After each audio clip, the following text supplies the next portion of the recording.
এখানে মোট ৫টা অঙ্ক আছে। এই ৫টা অঙ্কই খুবই গুরুত্বপূর্ণ। যেকোনো চাকরি পরীক্ষাতে ৭০ থেকে ৯০% কমন আসার প্রবাবিলিটি আছে। তো আজকে আমরা দেখব নিয়ম ৭ থেকে। এর আগে আমি আলোচনা করছি।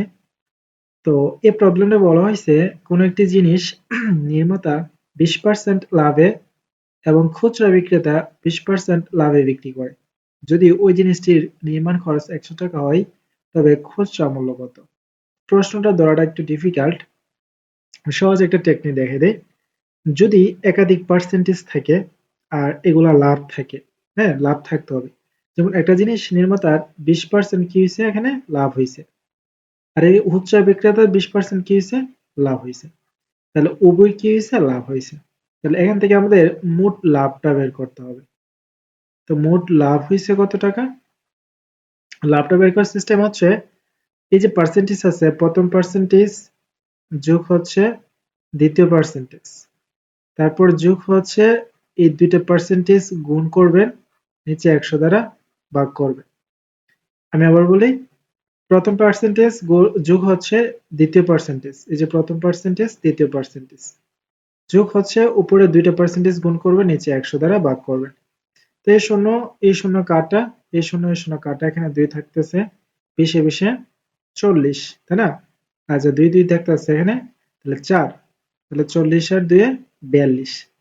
তাহলে লাভ হচ্ছে ৪২ টাকা। এখানে বলছে ওই জিনিসটির নির্মাণ খরচ যদি ১০০ টাকা হয়, তাহলে খুচরা মূল্য কত? তাহলে এই ৪২ এর সাথে ১০০ টাকা যোগ করতে হবে। যোগ করলে কত আসে? ১৪২। সো এটার অ্যান্সার হচ্ছে ১৪২ টাকা। যদি আমি ১৪২ টাকা অ্যান্সারটা দিয়ে নিই, এখানে অ্যান্সারটা ১৪২ হবে। ঠিক আছে? ১২৪ টা। তো এটা অ্যান্সার হবে শেষেরটা। তো এরকম টাইপের যদি কোনো প্রবলেম আসে, পার্সেন্টেজ দেয়া থাকে, তাহলে এভাবে শর্ট করে ফেলতে পারবে। তারপরে নেক্সট প্রবলেমটা যদি আমরা দেখি, আমি একটু ক্লিয়ার করে নিই জিনিসগুলা। এখানে বলা হয়েছে ৮ নম্বর প্রবলেমে একটি বৃত্তের ব্যাসার্ধ শতকরা 50% বৃদ্ধি করা হলো। বৃত্তের ক্ষেত্রফল কত পার্সেন্ট বৃদ্ধি পাবে? খুবই গুরুত্বপূর্ণ এবং একটু কমপ্লেক্স টাইপের ম্যাথটা। তো এরকম টাইপের যেকোনো একটা পার্সেন্টেজ যদি বৃদ্ধি পায়, একটু আগে যে ফর্মুলাটা আমরা ইউজ করছি সেম ফর্মুলাটা হবে। এখানে একটা পার্সেন্টেজ দেওয়া আছে, তো তাহলে আমরা কি করব, কত পার্সেন্ট বৃদ্ধি পাইছে, আমরা কি করব, 50 প্লাস 50 প্লাস 50 ইন্টু 50 মানে 50 আর কি, ভাগ হচ্ছে 100। তো পার্সেন্টেজ যদি বৃদ্ধি পাই, তাহলে আমরা সেম সূত্র ইউজ করব, দুইবার যোগ করব প্লাস দুইবার গুণ করব, উপরে নিচে 100 দ্বারা ভাগ করব। তো এটাকে ক্যালকুলেশন করলে কি হয়, শূন্য শূন্য কাটা, শূন্য শূন্য কাটা, তাহলে এখানে 50 50 হচ্ছে 100, যোগ এখানে উপরে হচ্ছে 5 5 25, তাহলে এখানে হইতেছে টোটাল 125। তাহলে আমাদের অ্যান্সার হচ্ছে 125। তো খুবই গুরুত্বপূর্ণ কিন্তু এগুলো, তাই না? তারপরে নেক্সট প্রবলেমটা যদি আমরা দেখি,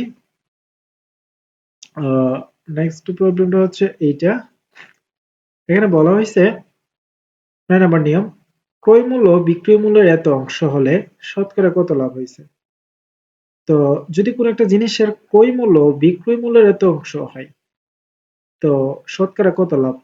তো এগুলা ডিটেইলসে করা যায়। আমি শর্টকাট একটা নিয়ম বলে দিই। শর্টকাট নিয়মটা হচ্ছে, আপনারা কি করবেন, যদি এরকম একটা ভগ্নাংশ দেয়া থাকে, আপনারা এই বড় ভগ্নাংশটা থেকে ছোট ভগ্নাংশটা বিয়োগ করবেন, আর নিচে ছোট ভগ্নাংশটা লিখবেন। তারপরে ইনটু শতকরার জন্য হচ্ছে 100% দিবেন। আমি আবার বলতেছি, বড় ভগ্নাংশ থেকে ছোট ভগ্নাংশটা বের করবেন, মানে ভগ্নাংশের বড় অংশটুকু থেকে ছোট অংশটা মাইনাস করবেন, নিচে ছোট মানটা দিবেন, আর ইনটু হচ্ছে শতকরা বলার কারণে 100% দিবেন। তাহলে এখন কত হইতেছে, উপরে বিয়োগ করলে 1, নিচে হচ্ছে 4, ইনটু হচ্ছে 100। তো কাটলে 4 25 100, সো অ্যান্সার হচ্ছে 25%। তাহলে এটা অ্যান্সার হচ্ছে 25%। তো এরকম থাকলে এটা একটা অ্যাপ্লাই করতে পারেন। এই প্রবলেমটা বলা হয়েছে যে ৪ টাকায় ৫টি করে কিনে ৫ টাকায় ৪টি করে বিক্রি করলে শতকরা কত লাভ হয়? অঙ্কটা একটু কমপ্লেক্স, যদিও মানগুলো ছোট।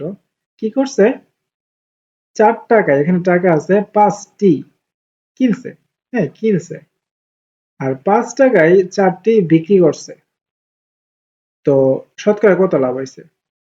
এটা শর্টকাটে বের করার টেকনিক হচ্ছে, প্রথমে যতটা কিনছে এইটা, আর পরে যত টাকায় বিক্রি করছে এইটা গুণ করবেন। কি? প্রথমে যতটা কিনছে এইটা আর পরে যত টাকায় বিক্রি করছে এইটা গুণ মাইনাস প্রথমে যত টাকায় কিনছে আর পরে যতটি বিক্রি করছে এই দুটা গুণ হবে। এতটুকু ক্লিয়ার? যে প্রথমে যতটা কিনছে আর পরে যত টাকায় বিক্রি করছে, আর প্রথমে যত টাকায় কিনছে মাইনাস দিয়ে আর কি পরে যত টাকা বিক্রি করছে, যতটি বিক্রি করছে, আর নিচে হচ্ছে যত টাকায় প্রথমে কিনছে আর পরে যতটা বিক্রি করছে। কমপ্লেক্স হয়ে যেতেছে তাই না? শতকরা বলার কারণে 100% গুণ হবে। তো এটা এভাবে মনে রাখেন, ক্যালকুলেশন করে অনেকভাবে করা যায়, কিন্তু এটা সিম্পলি আমি বুঝিয়ে দিচ্ছি আরেকবার যে প্রথমে যতটা কিনছে পরে যত টাকা বিক্রি করছে এই দুইটা গুণ করলে বাকি যে দুইটা থাকে ওই দুইটা গুণ করে দিবেন মাইনাস দিয়ে, আর নিচে প্রথম আর শেষের মানটা গুণ করে দেবেন। সহজ কথা, তো চিল্লাপাল্লা করার দরকার নেই। দুইটা গুণ করে নিচে বসাই দিবেন, ইনটু হচ্ছে 100%। এখন কত হয়? 25 মাইনাস 16 ভাগ হচ্ছে 16 ইনটু হচ্ছে 100%। তাহলে 16 কাটা যায়, অনেকে এরকম ভাবে কাটে। আচ্ছা যাই হোক, তাহলে এখানে কত থাকতেছে 9, নিচে হচ্ছে 16 ইনটু হচ্ছে 100%।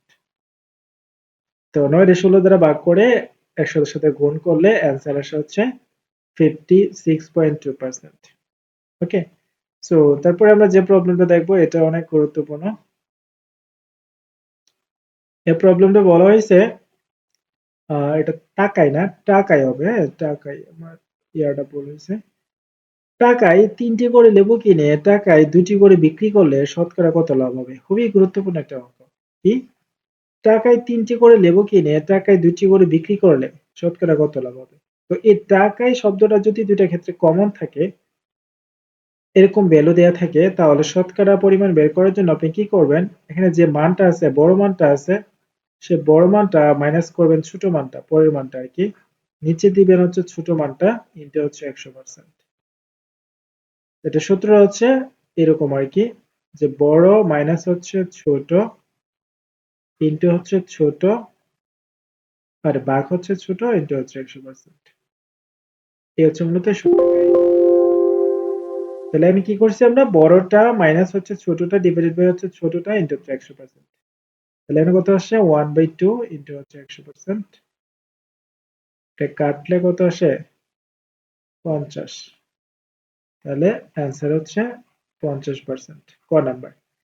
এই ছিল মূলত আজকে 5টা গুরুত্বপূর্ণ নিয়ম। এই নিয়মগুলো থেকে যে কোনো চাকরি পরীক্ষায় প্রশ্ন আসার প্রবাবিলিটি আছে।